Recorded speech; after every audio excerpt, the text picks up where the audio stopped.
بار مکمل پڑھ کے رونا آ جائے گا۔ دل رلا دینے والا واقعہ۔ حضرت بلال حبشی رضی اللہ تعالیٰ عنہ سے ایک دفعہ کسی نے پوچھا کہ آپ نے پہلی دفعہ حضور نبی پاک صلی اللہ علیہ وسلم کو کیسے دیکھا؟ حضرت بلال رضی اللہ تعالیٰ عنہ فرماتے ہیں کہ میں مکے کے لوگوں کو بہت ہی کم جانتا تھا اور عرب میں غلاموں سے انسانیت سوچ عام تھا۔ ان کی سائے سے بڑھ کر ان سے کام لیا جاتا تھا، اور تو مجھے کبھی اتنا وقت ہی نہیں ملتا کہ میں باہر نکل کے لوگوں سے ملوں، لہٰذا مجھے یا اسلام یا اس طرح کی کسی چیز کا قطعی علم نہ تھا۔ ایک دفعہ کیا ہوا، مجھے سخت بخار نے آ لیا۔ سخت جارے کا موسم تھا اور انتہائی ٹھنڈ اور بخار نے مجھے کمزور کر کے رکھ دیا، لہٰذا میں نے لحاف اوڑھا اور لیٹ گیا۔ ادھر میرا مالک جو یہ دیکھنے آیا تھا میں جو پیس رہا ہوں یا نہیں، لحاف اوڑھ کے لیٹا دیکھ کر آگ بگولا ہو گیا۔ اس نے لحاف اتارا اور سزا کے طور پر میری قمیض بھی اتار دی اور مجھے کھلے صحن میں دروازے کے پاس بٹھا دیا کہ یہاں بیٹھ کے جو پیس۔ اب سخت سردی، اوپر سے بخار اور اتنی مشقت، میں روتا جاتا تھا اور جو پیستا جاتا تھا۔ کچھ دیر میں دروازے پر دستک ہوئی۔ آنے کی اجازت دی تو ایک نہایت متعین اور پرنور چہرے والا شخص اندر داخل ہوا اور پوچھا کہ جوان کیوں روتے ہو؟ جواب میں نے کہا جاؤ اپنا کام کرو، تمہیں اس سے کیا؟ میں جس وجہ سے بھی رہوں یہاں پوچھنے والے بہت ہیں لیکن مداوع کوئی نہیں کرتا۔ حضور صلی اللہ علیہ وآلہ وسلم یہ جملے سن کے چل پڑے۔ جب چل پڑے تو بلال نے کہا کہ بس میں نہ کہتا تھا کہ پوچھتے سب ہیں مداوع کوئی نہیں کرتا۔ حضور یہ سن کر بھی چلتے رہے۔ بلال کہتے ہیں کہ دل میں جو ہلکی سی امید جاگی تھی کہ جس شخص کوئی مدد کرے گا وہ بھی گئی، لیکن بلال کو کیا معلوم تھا کہ جس شخص سے اب اس کا واسطہ پڑا ہے وہ رحمت اللہ علیہ۔ بلال کہتے ہیں کچھ ہی دیر میں وہ شخص واپس آ گیا۔ اس کے ہاتھ میں گرم دودھ کا پیالہ اور دوسرے میں کھجوریں تھیں۔ اس نے وہ کھجوریں کہا کھاؤ پھر اور جا کے سو جاؤ۔ میں نے کہا تو یہ جو کون پیسے گا؟ نہ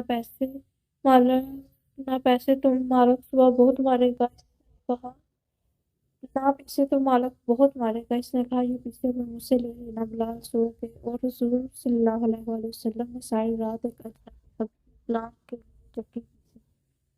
صبح بلال کو پیسے ہوئے جو دیے اور چلے گئے۔ دوسری رات بھی ایسا ہی ہوا، دودھ اور دعا بلال کو دی اور ساری رات چکی پیستے رہے۔ ایسا 3 دن مسلسل کرتے رہے جب تک کہ بلال ٹھیک نہ ہو گئے۔ یہ تھا وہ طارف جس کے بطن سے اصلاح پانی نے جنم لیا کہ آج بھی بلال کو صحابی رسول، بعد میں عشق رسول کہا جاتا ہے۔ حضور صلی اللہ علیہ وآلہ وسلم کے وصال کے بعد سیدنا بلال رضی اللہ تعالیٰ عنہ مدینے کی گلیوں میں یہ کہتے پھرتے کہ لوگوں نے رسول صلی اللہ علیہ وآلہ وسلم کو دیکھا ہے تو مجھے بھی دکھا دو۔ پھر کہنے لگے اب مدینے میں میرا رہنا دشوار ہے، اور شام کے شہر حلب میں چلے گئے کہ تقریباً 6 ماہ بعد آپ صلی اللہ علیہ وسلم کی خواب زیارت میں نصیب ہوئی تو آپ صلی اللہ علیہ وسلم فرما رہے تھے اے بلال یہ کیا بے وفائی ہے، تو نے ہمیں ملنا چھوڑ دیا، کیا ہماری ملاقات کا وقت نہیں آیا؟ خواب سے بیدار ہوتے ہی اونٹنی پر سوار ہو کر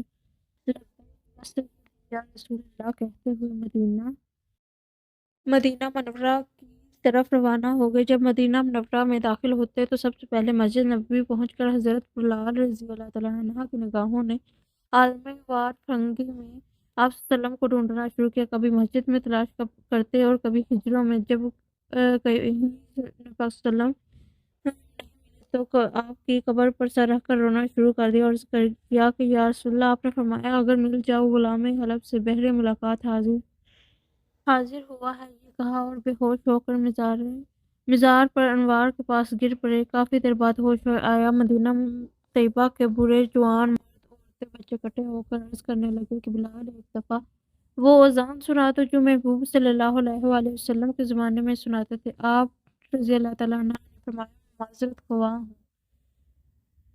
کیونکہ میں جب اذان پڑھتا تھا تو اشہد ان محمد رسول اللہ کہتے وقت آپ صلی اللہ علیہ وسلم کی زیارت سے مشرف ہوتا اور آپ صلی اللہ علیہ وسلم کے دیدار سے اپنی آنکھوں کو ٹھنڈک پہنچاتا۔ اب یہ الفاظ ادا کرتے ہوئے کسے دیکھوں؟ بعض صحابہ نے مشورہ دیا کہ اللہ تعالیٰ عنہ سے سفارش کروائی جائے۔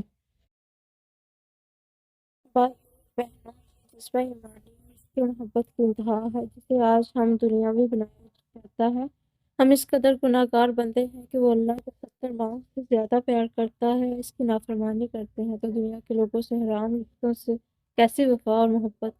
اللہ ہمیں ہدایت دے، آمین۔ کمنٹ میں ڈان ضرور لکھیں تاکہ مجھے پتہ چلے کہ آپ میں کس نے پورا